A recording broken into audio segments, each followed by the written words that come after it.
మీకు మేము అడ్వర్టైజ్మెంట్ చేయలేదు అంటున్నారు. ఒక చిన్న మాట చెప్తాను. మేము ఎప్పుడు కూడా హైదరాబాద్ లో హైయెస్ట్ నెంబర్ ఆఫ్ స్టూడెంట్స్ మాకడే ఉన్నారండి. అది గోల చేయడం కంటే అకాడమిక్స్ ఉంటే పిల్లలు వచ్చేస్తారు.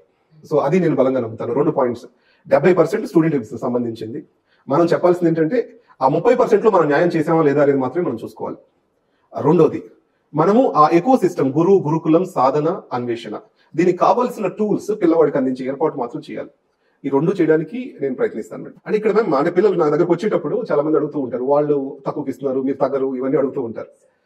నేను చెప్తాను, నేను 100 రూపాయలు వస్తే 80 నుంచి 90 రూపాయలు పిల్లవాడి తిరిగి ఖర్చు పెడతాను. That is my principle from day 1. 10-12 రూపాయలు నా డబ్బులు అవి. And I consider myself as first employee of La Excellence. I take salary from La Excellence. I don't take profits from La Excellence. ఆ డబ్బులు స్టూడెంట్స్ ఫెసిలిటీ ఇంప్రూవ్ చేయడానికి, వచ్చిన profits ని వాళ్ళకి ఇన్ఫ్రాస్ట్రక్చర్ పెంచడానికి ఖర్చు పెడతాను, కొత్త ఐడియాస్ మీద. సో ఆ కంటెక్స్ట్ లో నాకంటే లా ఎక్సలెన్స్ ఎక్కువ సంపాదించిన వాళ్ళు ఉన్నారు. I can tell you honest. So మా టీచర్స్ లో చాలా మంది నాకంటే ఎక్కువ డబ్బులు వస్తాయి. So administration is thankless job.